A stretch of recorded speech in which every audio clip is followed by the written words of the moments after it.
Charles Douglas, you ready? You ready, man? I'm ready. I stay ready, man. I stay ready. Always ready. That's great. This is David Domke here with Charles Douglas. Charles, executive director. I'm one of the directors of the Common Power organization, and we're launching right here. That is something that's just going to go for the next couple of days, but it's going to be daily. We're going to call it CP3D.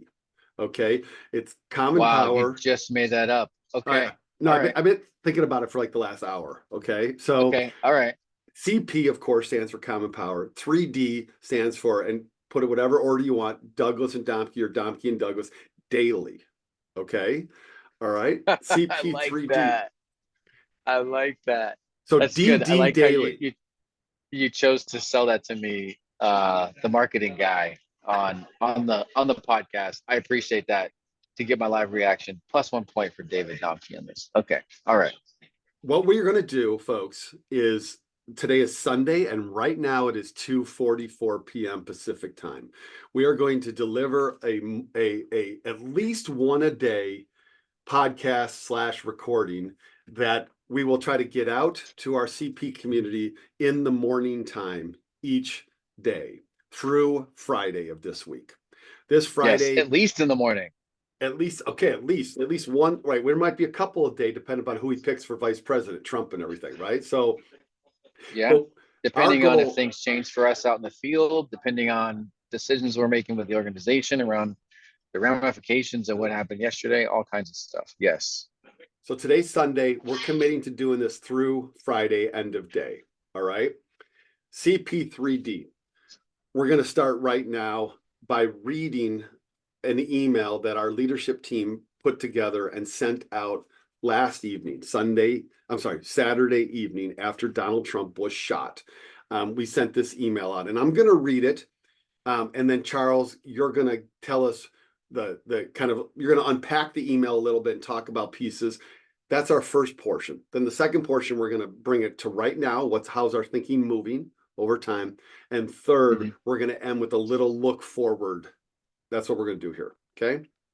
That's right. Let's jump in. Okay. Here's the email, folks. CP community. Saturday was a terrible day in American history. Details are still being firmed up, but we know that someone tried to shoot Donald Trump at a rally in Pennsylvania. At least one person in attendance was killed. Quick aside, we now know that that was a firefighter captain. Okay. Oh, Um, really? Okay. yes. I haven't been up on the latest on that. Wow, Yep. that's tragic. Okay. And Trump, back to the email, and Trump was injured, but appears to be physically okay. The shooting is heinous. It is the antithesis of democracy. We, of course, wish to defeat Trump in this election with all our organizational capabilities. But political violence is never the right path. Common Power is committed to a just and inclusive democracy that is healthy and safe for everyone. For safety reasons, we have immediately paused in the short term our public political fieldwork. Specifically, we have stopped our door knocking voter canvassing efforts this weekend and are evaluating next weekend. Our upcoming trip to Wisconsin is not currently impacted. I think that's a couple weeks out. We are in touch with our partner orgs in the field and will follow their safety guidance. The fieldwork team is reaching out to volunteers impacted by this pause. We may slow down, but we will not be stopped. At the same time, we will carry forward in less publicly political ways. This includes an Institute for Common Power conference we are hosting in Selma, Alabama, starting Monday. We will bring together educators from across the country committed to teaching truthfully about racial and voting justice. On Sunday, our executive director and fieldwork department leaders will meet in Washington, D.C. with a key Get Out the Vote national organization, and then our ED, Charles, will go to Michigan for a summit on mobilizing marginalized voters. And the Common Power Future team will continue this week with this summer's Action Academy cohort of Gen Zers who meet via Zoom from all over the nation. They will reflect upon Saturday in discussing ways to move beyond our real and dangerous political divides. Common Power will be clear-eyed about this moment, and we will carry forward with determination. We're in this together. CP leadership. All right, Executive Director Charles, tell us the pieces in that email that you think are the most significant pieces. Yeah, so the email is basically three parts. There's the acknowledgement of what happened and our feelings about it. There is our short-term response as what happened applies to our work and the way that we see it. And then there's the other work that we're doing and the fact that we're going to continue. So that first part is, I think that's what we saw across the political spectrum yesterday. In response to this is that this is not the way. This is not the way. This is not the way we win. This is not good for us. This is an attack on us, on our system. This is an attack on democracy. This is not it, and we have to be pretty categorical about that, and very quickly and deeply say no to that across the board on any side.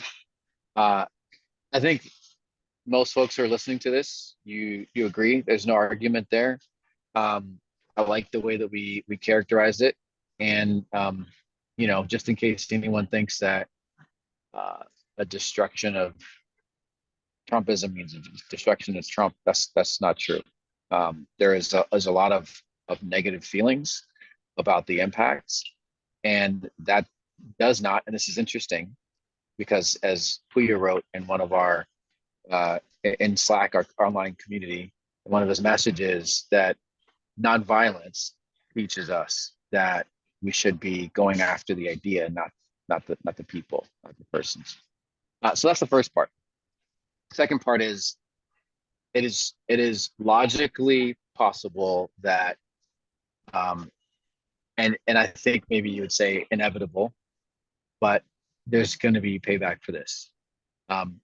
And folks would be looking for easy targets. And we, as an organization that sends people out into the field for people on the left, for Democrats, the cycle for sure, we are at high risk. And we, while this is happening, had people in the field knocking on doors in Eastern Washington and Yakima for candidates out there. So my first feeling, and I was on a plane as soon as it happened, my first feeling was we immediately have to get these people out of the field immediately right now, because people are going to react at the highest levels right after something like this happens, and we don't want our people in the field to be the subject of somebody's immediate regrettable reaction to this. So that's what that middle section is. Here's what we're going to do in Fieldwork. We're pulling back completely right now, and we're going to reassess. We're going to, a small piece of that is really, really important, and we'll be talking about this for the next 5 days. We are not going to decide in Seattle what safety looks like in Wisconsin, in Arizona, in Pennsylvania. We still believe if our philosophy says that we follow the lead of our partner organizations on the ground for victory, then we do so also when assessing risk and everything else. And so we're going to follow their lead on that when it comes to door knocking. There will be more on that detail as the days progress. That last part is definitely described best by that singular statement. We may slow down, but we will not be stopped. We're going to keep going. The realities of November are still clear. The work that we do is still defined. Our relationships are still strong, and we're going to have folks in the field. So we've got to keep moving forward. And here's what we're still working on, and here's how we're doing that as an organization. Okay. Want to just say that that message came from 4 people who hold the titles of directors at Common Power. Yes. Charles Douglas, who's the executive director, Larcy Douglas, Dr. Terry Ann Scott, and myself. That's from the four of us, and we are united and unanimous, and there's no daylight between us on it. That's our message. Right. At the same time, I do want to say I appreciated your leadership, particularly on point 2, which is we are first going to just at this moment make sure that we're not going to allow an immediate negative reaction to kind of damage us. So it was your leadership that said, let's just pause at least for a couple days here. Okay. Yep. And I appreciate that.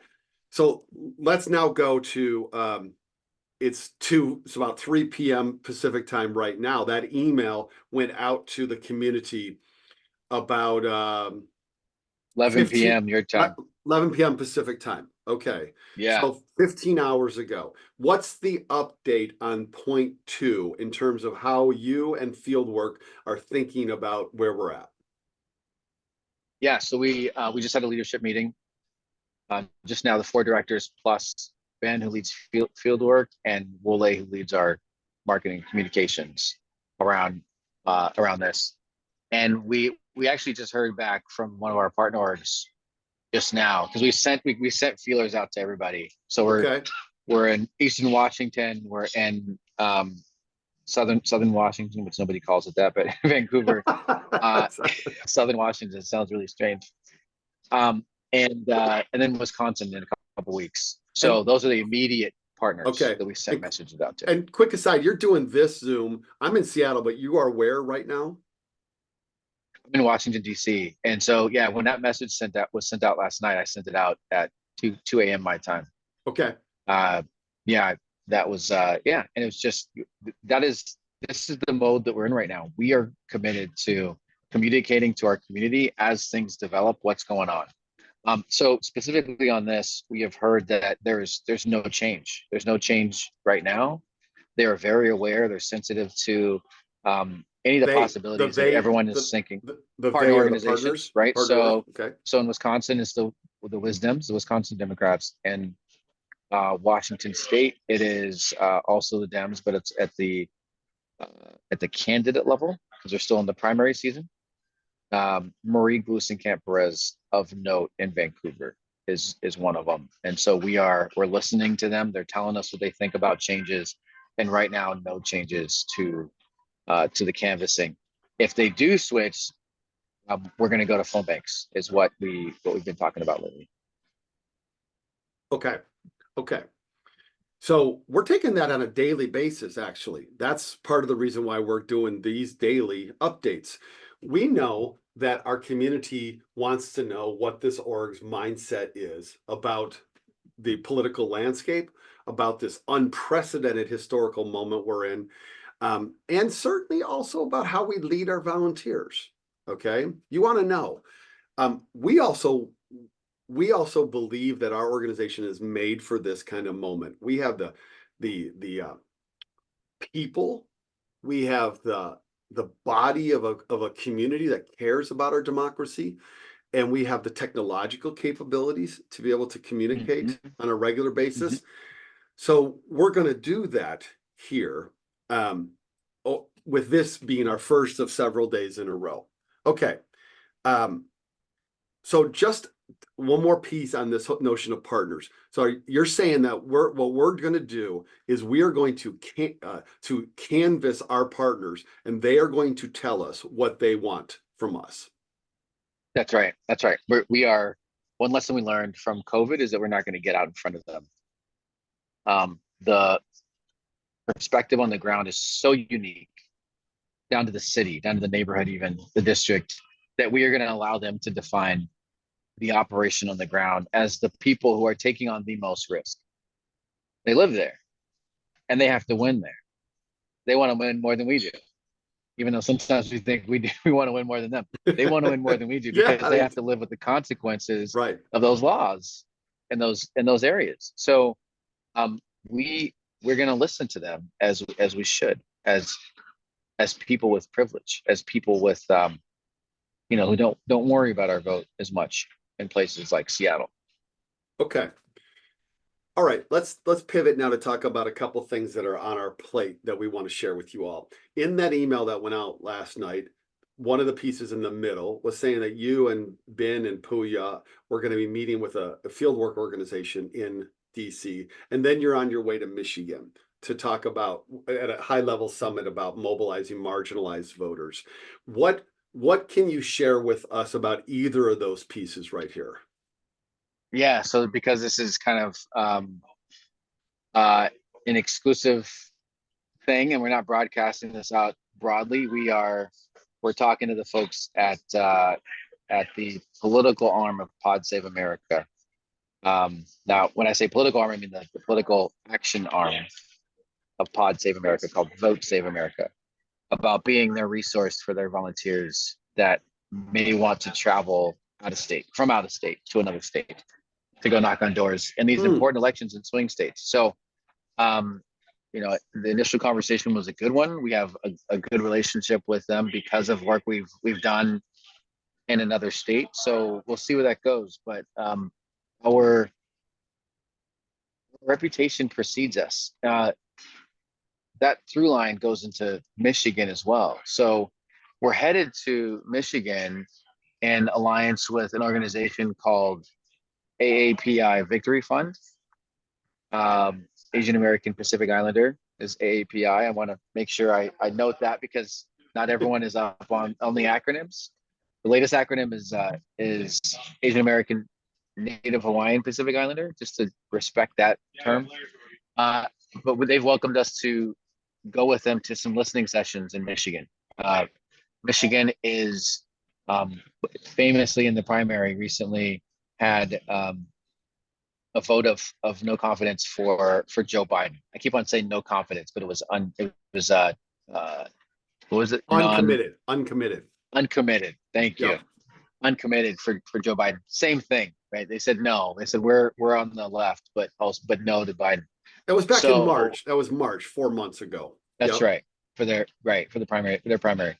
So a bunch of community orgs came together and said we can help shore that up for him and let us go in first and start having these listening sessions where they meet with people who are Muslim and Jewish, people from the Latinx community and from the Black community and the Asian community, and just listen and ask them why they think this way, what they feel about the vote in November, what they think about the top of the ticket, and try to get them to move a little bit, listening first. And one of the cool things in the email from that group was, hey, here's your itinerary. By the way, I heard from my people in Texas that common power is the real deal.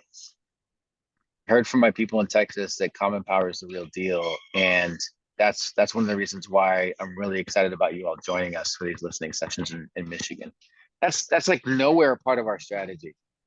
And, nowhere back in 2018 or even 2020, David, would we think that our work in Texas and the Rio Grande Valley would unlock something in Detroit, Michigan for us. But that's what we do, because we do good work everywhere and we build good relationships everywhere. It's opening all kinds of doors for more good work. Yeah, and I think implicit in what you're saying, and I think you're thinking it, but I want to just kind of name it, is that we're an organization that has a lot of older white volunteers, because that is the demographic composition of political volunteers in this country. Okay, because volunteering is a privilege, right? Yes, they have the most time and resources. Exactly. And we're an interracial set of volunteers because of these pipelines that we've built that have been incredible. Action Academy and then our educators program that bring in these people. So we have very diverse groups that go out. So we're able to work across the kind of demographic spectrum when we're out in the political spaces. So when we're in the Rio Grande Valley, we bring our Spanish language team. Right. And we work with a lot of Latinx, Latino communities, and as a candidate that has to appeal to them. Right. Yep. Now you're up in Michigan, right? Or you're on your way to Michigan, and you're talking about communicating with Muslim, Asian American Pacific Islander voters. I'm from Dearborn, Michigan, a suburb of Detroit, has the largest Arab American population in the United States. Okay. So so here we are literally working in Texas and now in Michigan with this group from Seattle, mostly from Seattle, not entirely though, from Seattle. And we're demographically hitting these different dimensions of what democracy in America should look like. And there aren't a lot of organizations that could hit these different markers, right? No, no. And that's one of the strengths. It's also why when we go into these spaces, it's just us in a lot of these spaces, and it's actually a role that we're defining in America in the middle. Um, uh, Obviously in the middle on the left, but between folks that are very idealistic and those people who are more transactional and think that we've just got to win. That's the big tent. That's the big tent on the left, and we're basically helping to hold it all together in a really unique way. Yeah, yeah, and I dig. I feel fortunate to be part of it, and also it's adrenaline pumping because you we have to have new solutions. We have to be this creative. We We do, do. we Like do.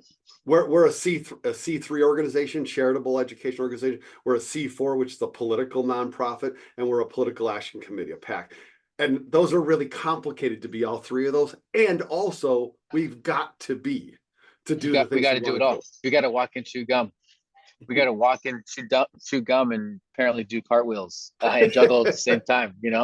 That's what it takes. And so we're slowly learning how to do it all. I've got to go and catch this plane to make it to Michigan on time. They've invited us to dinner. We just got an email, and they think we're cool enough to go to dinner with. But I wanted to ask you, man. People are going to tune into this first one, and they're going to see us.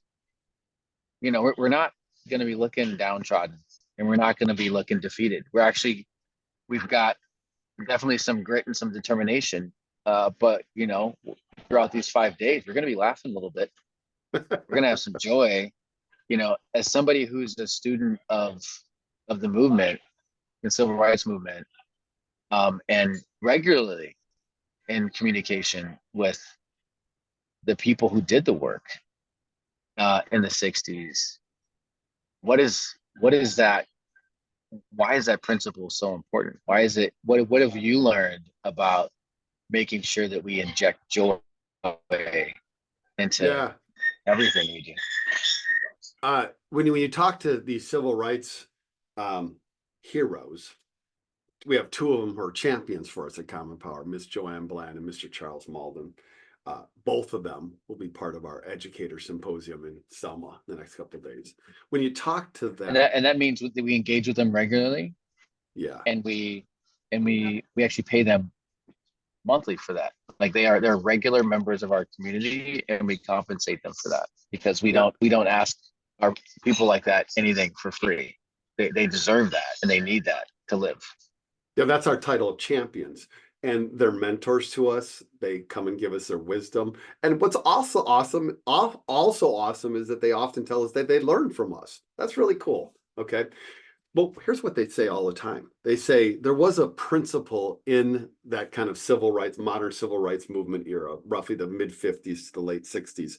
And the principle well, there were many principles, but the one that is relevant right here is that Julian Bond would always say, you have to laugh while you're waging revolution. You have to, because if you don't, you're consumed by it. You're consumed and you implode and you burn out. And unfortunately, many did. Okay, many did. Um, and so we are committed to being simultaneously committed and determined on the one hand, and second, being able to have a joyous kind of journey through what is the privilege to live right now, folks. It is. Right now, we live in absolutely what are known as kind of like challenging times. Okay, we had an assassination attempt upon Donald Trump yesterday. Joe Biden, the Democratic presidential nominee, currently is not always necessarily delivering his knowledge in the best possible ways. And so the Democratic Party is deep in a discussion about whether or not to change that ticket. Okay. We're going to talk about that over the next couple of days in this space. And the Republican convention, which is starting tomorrow, and we'll have a vice presidential nominee. We'll talk about that this week. But in general, we will be both sober and determined, invoking the civil rights anthem of ain't gonna let nobody turn us around. Okay, we will be that, while at the same time we're going to be common power, which says we can bring together people across difference, generationally, racially, geographically. And part of the way we do it is by understanding that we can laugh together. We can laugh together. We can drink wine together. We can have Charles Douglas get on a Yeah, plane and move along together. that's it. That's a necessity. That's a necessity. All of that. The wine too. You know, the wine is a necessity out in the field. So I'll tell you, Ask some of the folks in Team Wisconsin. yeah, oh, I know. They're Keep going. legendary. It's legendary. So I want to wrap up this section, and you can stay on, Charles, as long as you can. But I want to speak to the two things that are probably on everybody's mind that is beyond CP.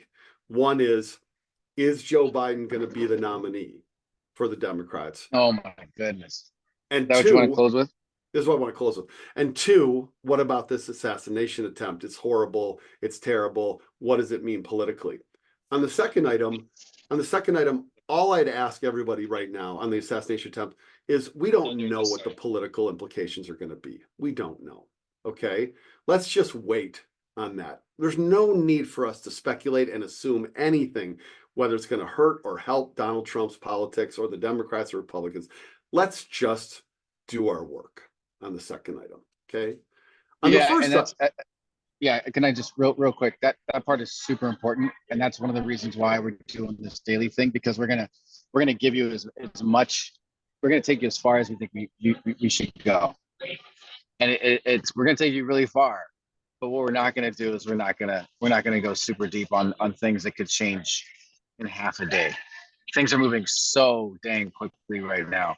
And so we're gonna give you as much certainty as possible, but it's not gonna be 100%. Yep. On the first item, Biden as the nominee for the Democrats, I want to say two things. The first is, I don't know if he's going to be the nominee, but I think that the Democratic Party is in a better, stronger position today than it was the day before the debate 3 weeks ago.